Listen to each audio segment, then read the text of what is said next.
What I want to do now is answer some questions that I've been given, and I'll just go through them. There are quite a number of them from various different sources, and as soon as I go through the written questions, then I'll take questions from you and see if we can cover all of these things. First question says, please explain the marriage with the angel of Carmel. And I should explain the question, I think, first. When we moved onto the land at Carmel, we had a wedding ceremony. The wedding was performed by Rabbi Gelberman of the little synagogue in Greenwich Village, New York City. And I represented the community as the groom, marrying the community to the angel or the principal of Carmel.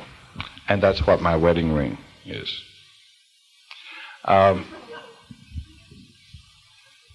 Also makes it a lot safer to travel and do workshops.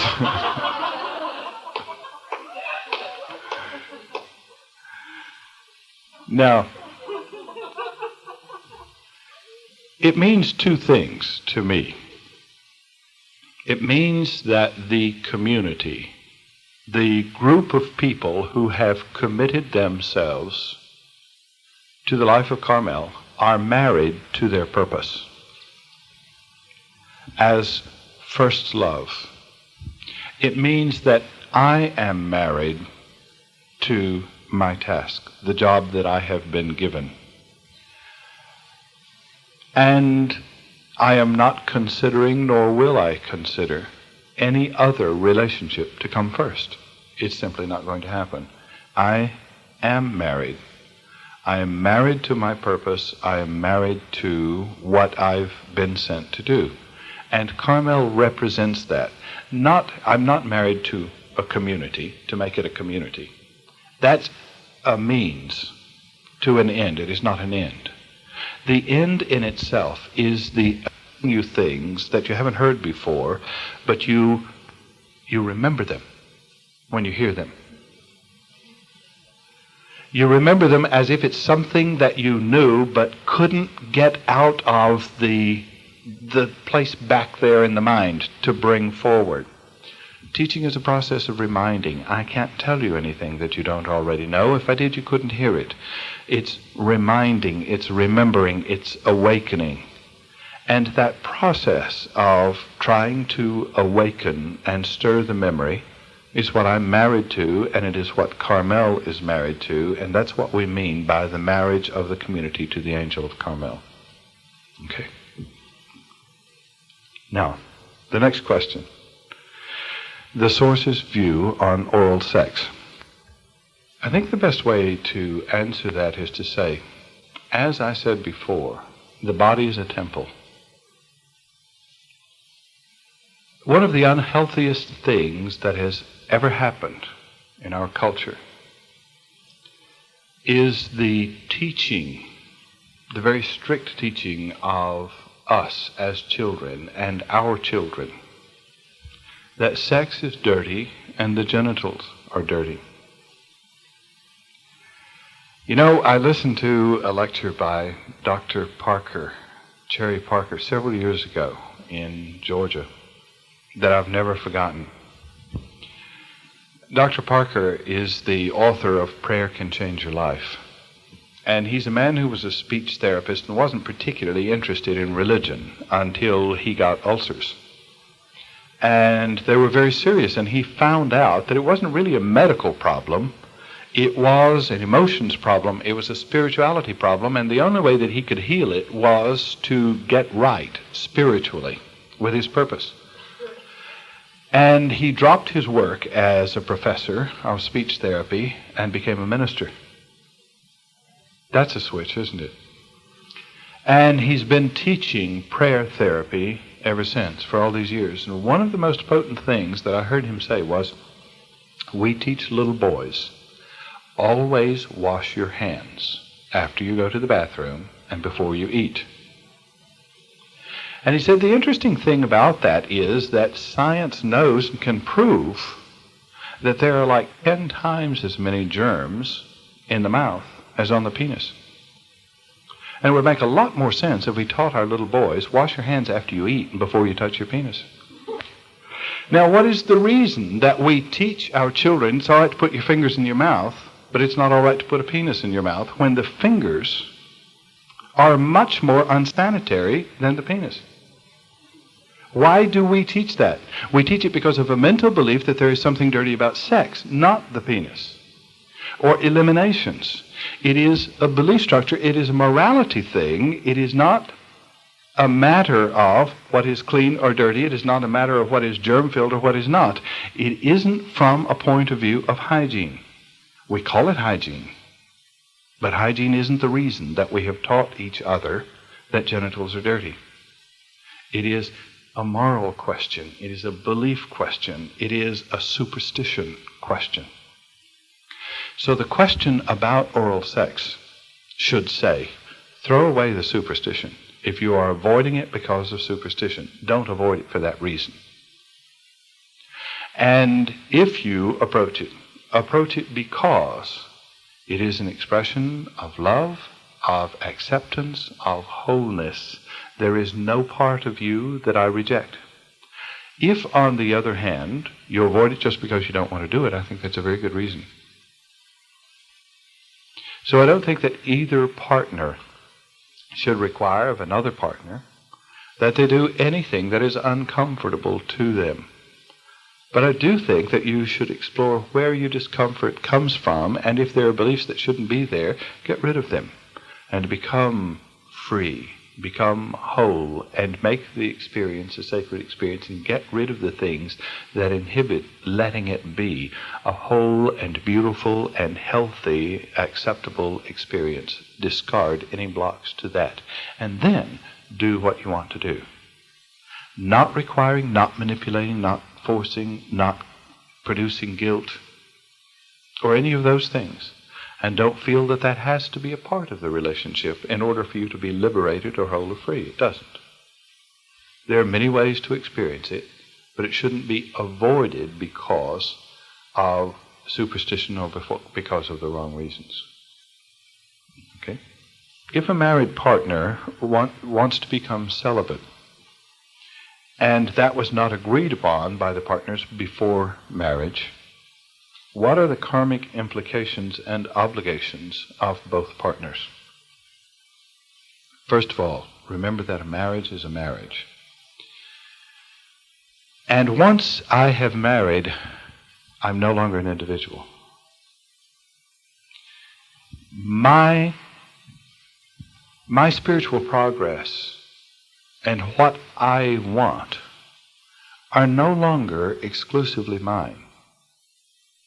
I shouldn't consider anything to be my business and not yours. That's not the nature of marriage. Not if marriage is whole and complete on all levels. If you want your marriage to be a real marriage, now there are two different options, you know. You can have a legal contract to live together and to share things to a limited extent. It really shouldn't be called marriage, but it is in our culture. So I can't answer questions relating to that because that depends on your agreement. Just how complete was your marriage? Just how complete was your agreement? Now, if it is marriage, if you're committed to whole union on all levels, then all decisions about you, personally and individually, should be made considering your partner. And should be made together, should be made in consensus. And however strongly you feel your individual need or the step that you want to take, it should only be taken by the commitment of both of you to a single purpose and a single direction. Ideally in marriage, if you're going to move into celibacy, then that move should be wholeheartedly together, without resistance on the part of one. Because you're going to produce an imbalance if one feels a need and the other simply has discontinued the expression of that in the marriage. Now, that's from the one hand. That's from a person wanting to become celibate when the other doesn't want to. But now let's consider it from the other direction. The partner who doesn't want to become celibate should consider why the other one does want to become celibate. And the reason stated is not always the reason. If one says, I feel like this is the next step in my spiritual growth, why are they feeling that need to make that step in their spiritual growth? Is it possibly because they feel incapable of fulfilling their role anymore? If it is, that should be given more importance than my rights. If that person is unable to fill that role comfortably anymore, and I require them to do so, I'm only building anxiety, and I'm going to guarantee that that person will cause a physical problem that won't let them fulfill their role anymore. In other words, I can produce disease by making demands that another person can't fill. There is no substitute for communication. Communicate, and communicate thoroughly. Get it out without inhibition. What are you really feeling? Are you feeling unable to fill that role? And if not, what other options are you willing to consider for making your marriage work and meet the needs of both partners? Can you be celibate and still meet the sexual needs of the partner? There are ways. The thing is that in a marriage, there is nothing that happens with one individual that doesn't affect the other. It's impossible. You've built a bond, mind to mind, emotion to emotion, soul to soul, body to body. And what you do in your personal space is not exclusively your business anymore. That's the nature of marriage. And it should be handled that way.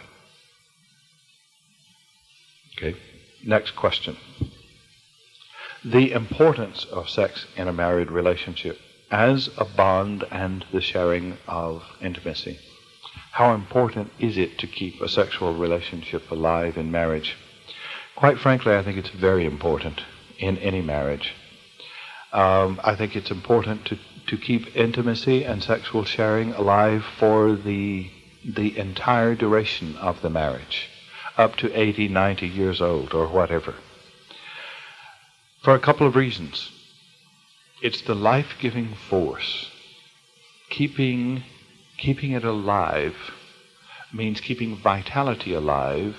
It means keeping disease-fighting mechanism alive. It means keeping creativity alive. It means keeping will to live alive. It means keeping passions alive.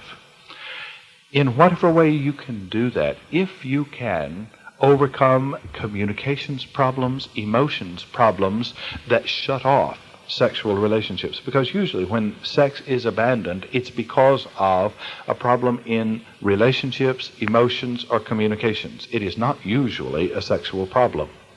It is translated to sex because sex is such a communicator of intimacy. Heal the relationship on other levels so that sexual intimacy can continue, can feed creativity, passion, aliveness, vitality. Keep you young and strong in your outlook on life, in all of those things. Do what you have to do. Give of yourself in an extra way to keep alive the passion, aliveness, vitality of the partner in a marriage. I think it's very important. I also think it's very important to do it right, not just to drain away energy, but to use it to support one another, to use it as a bond of intimacy and of understanding. Don't do it as a thing that you do to get over with. Make a production of it. Make an evening of it. Make a whole sharing of it. And make sure that you approach it in such a way that it is an opportunity for both partners to share totally. You know, we think of a sexual relationship as just the act of intercourse. But I would like to think of an intimate relationship of love sharing in a marriage as something that is planned for an evening of getting off your chest everything that you need to express. First, let's talk. Talk it all out. And do that as a part of the experience before you go to the next part of the experience. Talk it all out. Communicate totally. Express your emotions. Express your feelings. Express your ideas. Don't go to bed with each other without listening to each other. Don't share sexual intimacy of the body without sharing the conversational intimacy of being female receiving thoughts and being male giving thoughts. Impregnate one another on that other level first. Have your sexual intimacy through the eyes and the ears first, through the mind first, and then complete it with the body. Don't try to use the physical intimacy to patch up what you didn't say. Say it. Communicate on that mental, emotional, verbal level. And make that a part of your sexual sharing, and don't go on to that part without it. Now, if that's manipulation, use manipulation to that extent. Just say to him or her, sure, we'll have the sexual union and make a great production of it, but not until we have cleared the air on all the other levels. I want you to hear me. I want you to hear what I believe. I want you to hear what I feel. I want you to become the female and listen. And hear me. Without feeling that you have to give back what you're thinking until you have heard me out. Then I'll become female, and you give me all that you want me to hear while I listen. Make it a practice in communication. Make it a whole evening of intimacy and sharing. Forget about quickies. Make it a whole relationship. And if you do it right, even a marriage that hasn't been a marriage can become a marriage. Through the whole sharing of the wholeness of sexual experience on all levels.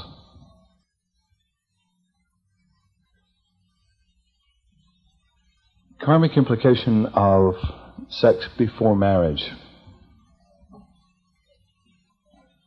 Well, it almost always happens. Because marriage is so rare.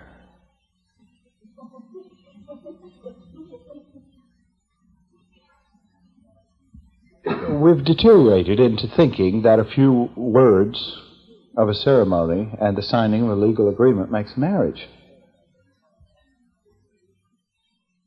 And then we have a license to do it. That's not marriage. So the fact that you have a license to do it doesn't change whether you're having sex before marriage or not. You're still having sex before marriage if marriage hasn't occurred.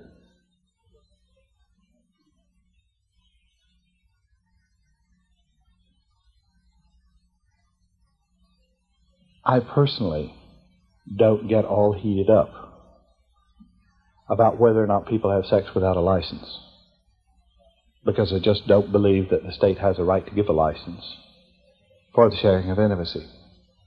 Nor do I believe that a priest has a right to tell people when they can start doing it. I don't believe in marriage at that level of that kind. That's just not valid. If a sexual experience is done right, it is the meeting of two whole people. And whether there was a ceremony involved or not, and whether there was a signing of a contract involved or not, is rather beside the point as far as I'm concerned. Now, that's a rather renegade point of view, but I don't apologize for it. And I think the requirement of that is higher than the other one. I think the standards of that are higher than the other. What I'm saying is, if you become aware of how precious is the energy of life, you'll invest it very carefully. And you'll invest it for more than entertainment or the pleasurable stimulation of appetites. What a waste. What a waste of your very essence of life. Whether or not there's a contract is less important than how whole is the act. And if the act is whole, beautiful, experience it. If you have had sexual relationships before marriage or outside of marriage, just do be aware that you've formed bonds, links, intimacy with those partners. You never can, nor should you ever discard them, forget that they exist, not care about them. You formed a link, care. If you think of them, if you can remember them, send them love and caring and give freely.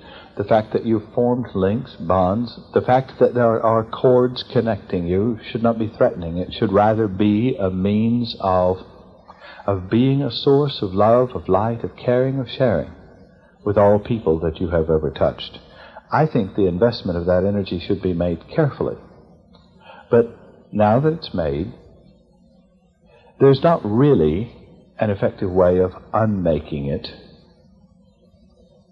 Better that you should think of yourself as a source of light and love and caring, sharing, and health, and send that as blessing to everyone that you've ever touched and ever been with.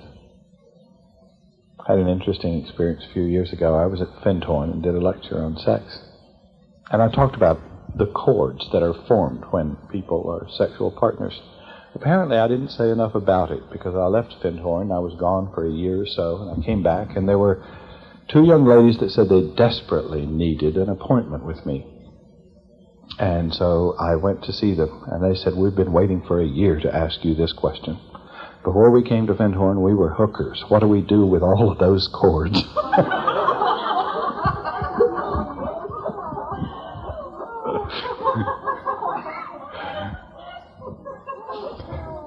It's not a matter of cutting all those cords and separating me from all of those people I've been intimate with. That's not the answer. It's not even necessary. What it is, on the other hand, is to realize I have shared and touched the lives of lots of people. I've formed close and intimate bonds. Some perhaps that I really had no right to form. It was unwise to form them, and the ups and downs of all of those individuals can affect me mentally, physically, spiritually, emotionally. But also, I should know, I'm a source of love, energy, and power. And I do have the capacity to give freely, blessing in every direction to every cord that is attached to me from every person that I've ever touched in my life. So I simply become a source of vitality and blessing, knowing that no one can drain more than I can receive from my source. Form the bonds carefully. But if the bonds are formed, there is no point in getting into guilt and regret. They exist, bless them. Sex with partners beside the marriage partner. I'm not sure that I can think of a valid situation in which that should occur. I have had people tell me that including someone else in our marriage has given new life to our marriage and has given us new appreciation of one another and so on. The only thing I want to say about that is that I'm not tied up in rules and morality and this and that and the other. I want to say just one thing. You have vitality, life force. It can be invested in reaching new heights. It is best invested with a person who is cooperating with you for that same purpose. And where there is a marriage, where there is that intimacy, where there is that commitment on the part of both to reach the very highest peak, then there won't be such questions coming up. If that doesn't exist, then the other thing that I would say is, if there's going to be someone else included in your marriage, that certainly should be a decision of both partners and not something that is stolen outside the marriage, because you can't do it without affecting the other partner. If I am linked to you in a bond of intimacy, I cannot go outside the marriage without that person that I touch outside the marriage. Their help will affect my partner, because I am linked to the two of them. And the emotional ups and downs of this one must go through me and must affect my partner as well. So I carry the karmic responsibility of affecting my partner's health by what I have done, thinking that it's my secret. That just doesn't happen. There's no way that you can use yourself independently of a marriage where a marriage exists. That's the reason for being faithful to a relationship, as far as I'm concerned. It's a reason. It is not superstition. It is not just morality. It is reality. So it has a purpose and it has a meaning. Now, don't use that if you are the other side of the relationship to imprison your partner and say, see there, you shouldn't go outside our relationship because you can affect my health. Don't get into that kind of manipulation. Simply know that that marriage should not be a bond of imprisonment. It isn't a place where you can look out for your rights and accuse somebody else and manipulate somebody else and so on. It's unnecessary and invalid, doesn't make a more pleasant experience of marriage. So if your partner is playing around outside the marriage, let it be. Your accusing, manipulating, cajoling, and so on is not going to stop it. It'll probably encourage it, on the other hand. What do I do if my partner is unfaithful? I become strong and love and forgive, and know that whatever requirements are made of me, I can meet them. This is my opportunity to learn. Now, if you want out of the relationship because the relationship is working, then do that. But don't get into accusing, manipulating, trying to make somebody else responsible for how you feel. There is no excuse for divorce and separation being a bitter and accusing, mudslinging experience, trying to see who can win. The license wasn't to create a battle at any point along it. And someone else doesn't have control over whether you're joyous or prosperous or not. Take your own responsibility for that. It is your responsibility. If you're unhappy with the situation, is it best to leave it? No. It is best to know that if you're unhappy in a situation, there is some way in which you are handling the situation wrong. If you're going to leave a situation, then all right, leave it. But don't leave it because you think that leaving it will produce happiness. It won't. Produce happiness in the situation and then decide if the situation is right.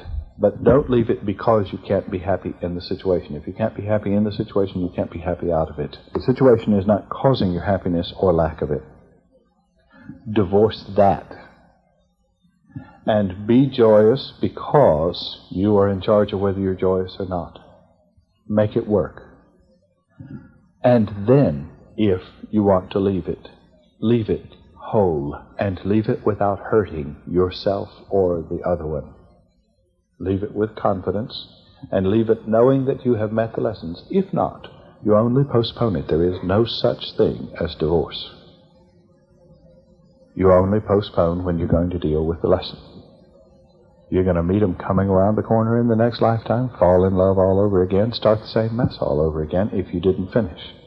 So finish, for goodness sake. Don't leave it on the wrong note. Next question. What about homosexuality, lesbianism, transvestites, severe deviation from normal sex practices, and so on? Okay.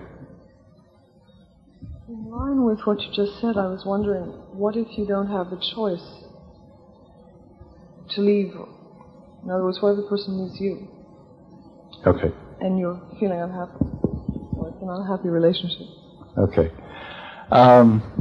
If you don't really have the choice in leaving the situation, the thing that you do have a choice in is coming to a right relationship in yourself with the situation, whether the other person does or not. You can still forgive. You can still love. You can still become whole, whether the other person does or not, and whether the relationship continues or not. To make sure that your relationship to the relationship is right. Okay, about practices of sexual deviation and so on. There's no point in discussing whether it is right or wrong to do these things sexually, because that's not the issue. The issue is, where did the distortion of need come from? What is the person seeking? No point in discussing whether a person should act out their need. The discussion is, how do we find the source of the need and meet the need? Wherever sexually deviant practices exist, there is a need to be met in the individual. What are they missing? What are they lacking? What do they feel robbed of that they are trying to take from a situation or from another person? The meeting of that need is vital, and where that need is met, the acting out of the act itself will not occur. Let me see if I can make some illustrations of that.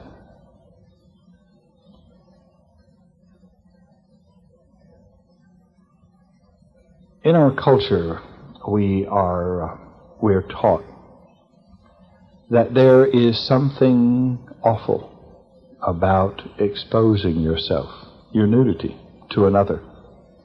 So a little child, a little boy, who thinks it's perfectly natural to be absolutely free without his clothes, is playing out of doors, and the mother is all embarrassed and runs in and covers him up and all of this. And he's found the whole experience quite exhilarating and quite exciting. And she has shamed him and she has impressed him, you don't do that, that's awful, and so on. A few years later, this young man feels a compulsion to expose himself to little girls. The question comes, what about this sexually deviant practice? The sexually deviant practice is not the issue. It is the belief that has been built in the mind of this child through wrong training. If anybody should be locked up, it's the mother. But then who taught her that sense of values? Who taught us to teach people to use shame and guilt and the teaching of untruths to control people's behavior? You see, by not understanding enough about the nature of mankind, we've distorted one another. We've distorted people as children. We have created in a child what we later lock him up for. A young man may, for example, be taught by the example of his father or others that he lacks masculinity. And he spends a great deal of his life trying to take masculinity from other men. And we call him a homosexual. Now that's one type of homosexual syndrome. There are many types that are developed in many ways for many different reasons. But whether or not we allow him to act out his drive is not the concern that we should have, but rather, how do we meet the need of reassuring his consciousness of his masculinity, that it can be produced from within him without robbing it from another, without absorbing it from another, without taking it, borrowing it from another man? There are socially acceptable ways of doing that. You can knock the dickens out of him in football and rob his masculinity from him. That's acceptable. And it's just as homosexual as any other homosexual act. But one can be shown on television, the other one is shown in an X-rated movie house. I mean, there's a lot of confusion about these issues that it's rather unnecessary for all the confusion, distortion, superstition, and business to exist. Let's demystify it. And realize there is no such thing as a homosexual. No such thing as a heterosexual. What there are human beings with needs to be loved and needs to express love. And where there are misunderstandings of those needs, there are distortions in the way we try to meet the needs because of the lack of understanding. Let's quit labeling, and let's quit saying this is normal and that's abnormal. And let's rather say, let's understand one another. Let's understand your need behind the act instead of getting grossed out or freaked out or afraid of your expression of your need. Let me understand you instead.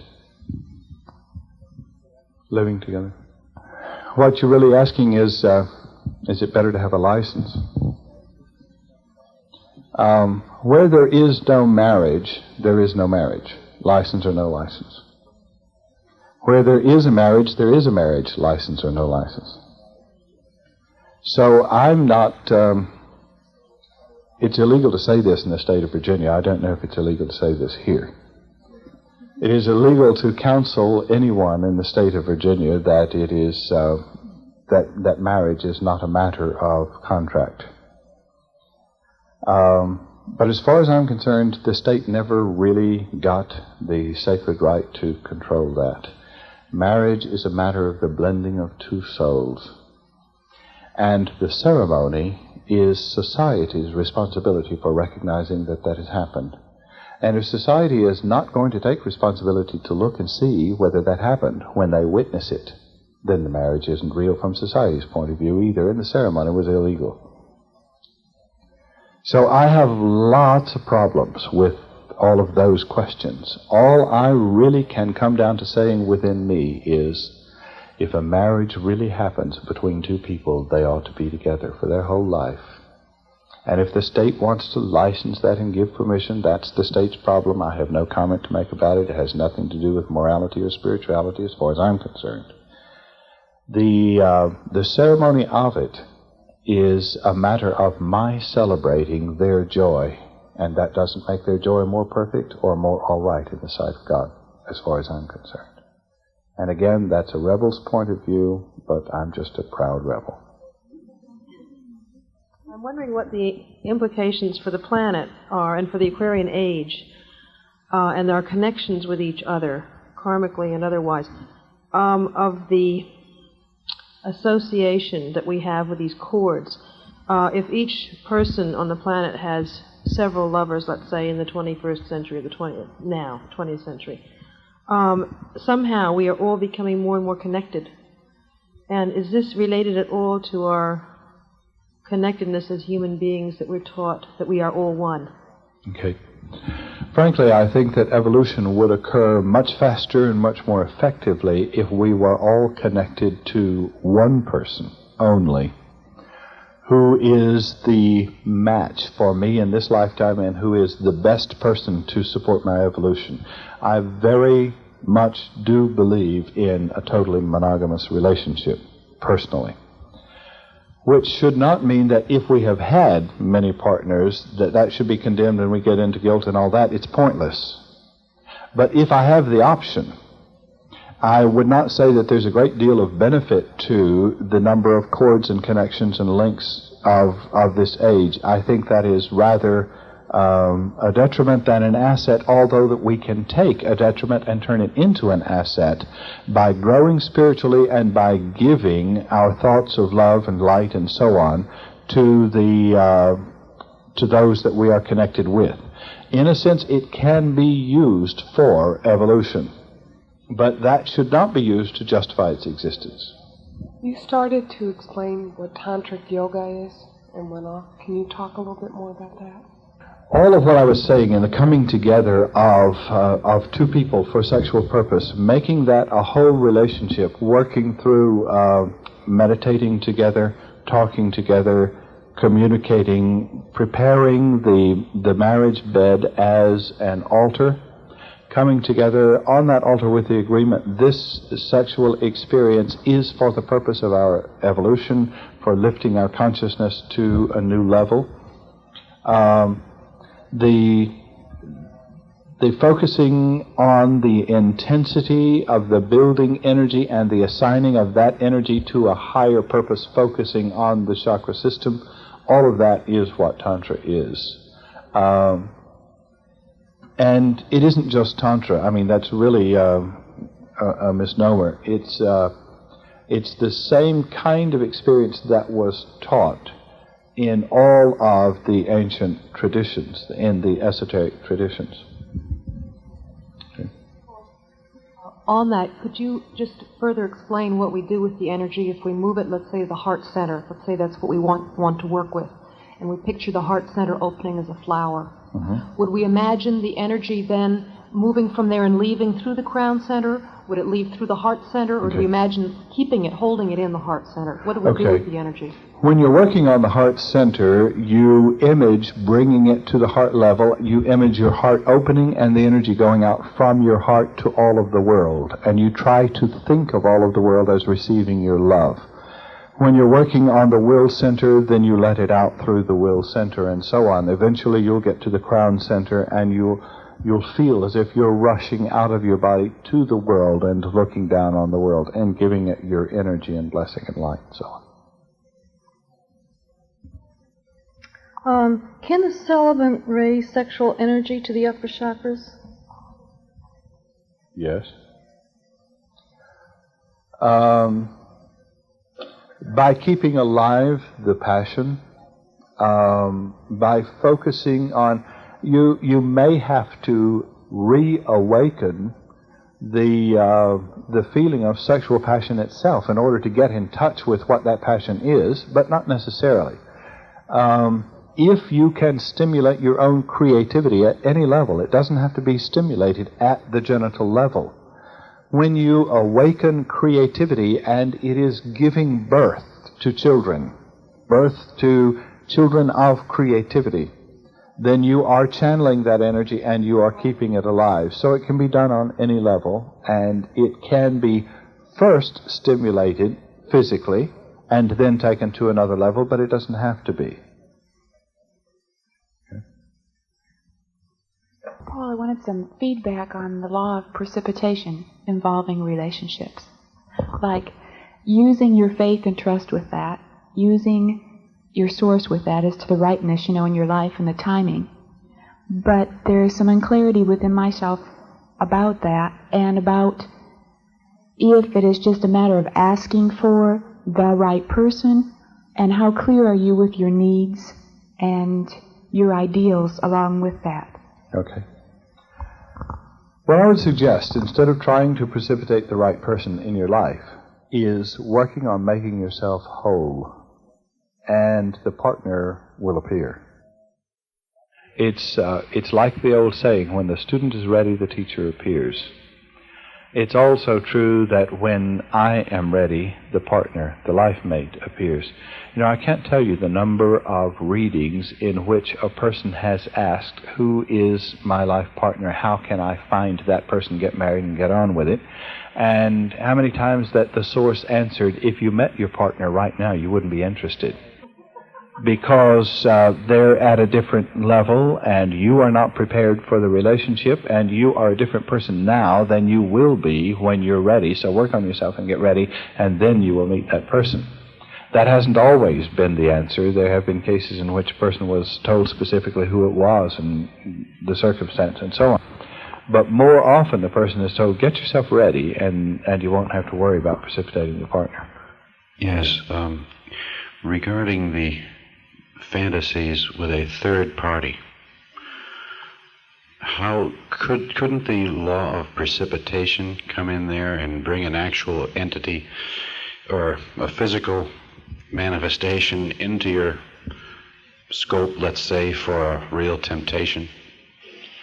Could be.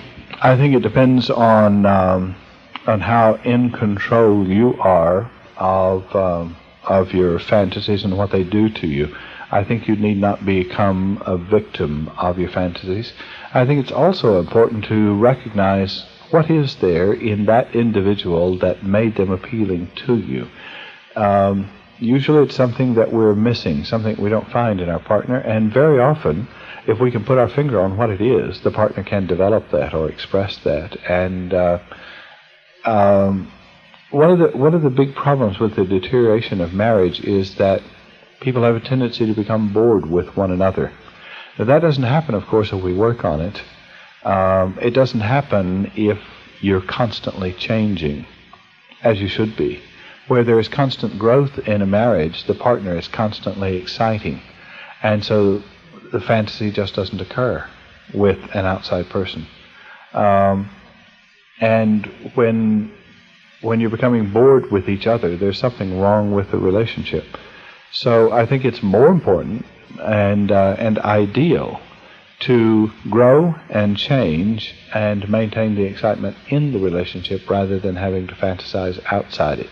If you do fantasize outside it, then understand what the reason is, what the element is that has attracted you to the focus of your fantasy. Okay, if you're not whole, okay, you're not ready for your life partner, all right. In the process of becoming whole, could it be necessary to be involved in relationships with other people to learn the things that you need to learn? Do you mean sexually? Yeah. Probably not. Really? Very unlikely.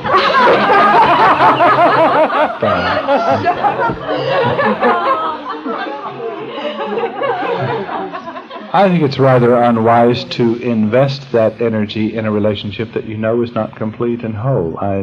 I think it's better to make the relationship complete and whole. And that, you know, one of the greatest tragedies, it seems to me, that ever occurs is that so many youngsters that I know now have ruined for themselves, have completely destroyed the possibility of ever having that exciting beginning of a marriage. It can happen for them because they've been with so many partners on so many different conditions that there is nothing new about moving in together and sharing our bedroom for the first night and making a blessed experience. It can't happen. It's I've thrown away the blessedness of that sacred relationship. And maybe that sounds old-fashioned, but I just happen to be romantic enough to believe that that's a very, very, very special life experience that one just shouldn't be deprived of. And to throw it away for what you get in return is just stupid. Immoral is beside the point. Stupid bothers me.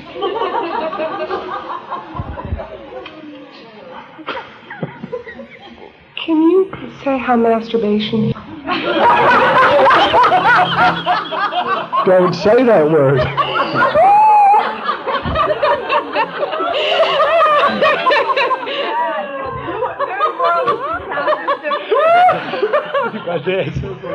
We have a very moralistic sound system.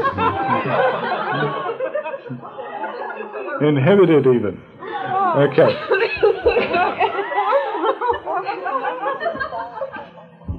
I happen to know a young lady on the West Coast who is a Tantra teacher. And she works especially with ladies, but she works with groups of couples as well. And she counsels people to masturbate to the point of orgasm and then focus on the heart, to focus on the throat, to focus on the crown, and to use that for the development and opening of the centers, and to use it as well for the stimulating and keeping alive of the passions. And I think she has a point. Edgar Cayce also said in one of his readings that passion itself is a source of spiritual energy and should be kept alive. And one of the most fascinating things that he ever said, I think, was in a reading about a woman who had been a nun in one past life and a prostitute in another. he told her that she made considerably more spiritual progress as a prostitute. And he said that the reason for that was because that she had entertained so many people with comforting and caring and sharing their burdens. And which goes along with what you said, Noel, of using these chords to give love and light and sharing and so on. So that we could do things that appear very spiritual and not get very much result, and do things that appear very anti-spiritual, and where the caring and love and sharing is there, we can lift it to a new level and a new bond. I've had two kinds of experiences. One where I've met a man and there's been a real powerful sexual energy between us. And then I've had the experience of meeting a man where there's been the similarity of goals and an enthusiasm between us, that we shared the same kind of direction and enthusiasm for these goals, but not the same kind of level of sexual energy that I've had in another relationship, where there wasn't the ultimate direction of goals. And I would like to be able to have both in one relationship.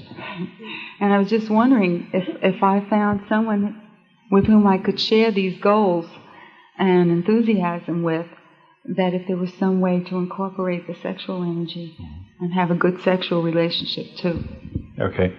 Probably what you'll have to do is explore your beliefs. There is an unfortunate circumstance that often happens with women, more with women than with men. It seems in our culture that has to do with the way Hollywood has presented love, the way religion has dealt with love and marriage, the way parents have dealt with love and marriage. It is an image that makes the irresponsible, swashbuckling man an exciting sexual partner. And it portrays the responsible, sharing father type as being sort of, blah. One of the interesting episodes of my life has been that my sister was caught up in that syndrome. So that when she met a man who could share her life in a whole kind of way, he was never exciting to her. When she met a man who was dashing and dangerous, boy, that turned her on. She married 3 of them so far. Has nearly been destroyed by all 3. Terrible, terrible, terrible experiences. One of the things that we can do is examine, where does my excitement come from? What is it that makes a person sexually stimulating to me? Is it a danger factor? I discovered this in my own life, that I had a tendency to form relationships with people that I knew would eventually hurt me. And it was based on the fact that I believed that I deserved to be hurt. And I got hurt and hurt and hurt and hurt until I found that factor in me, and I said, oh, no, you don't, not anymore. I'm going to form relationships with people who will support and love and care. I don't need to be hurt. I don't need to be punished.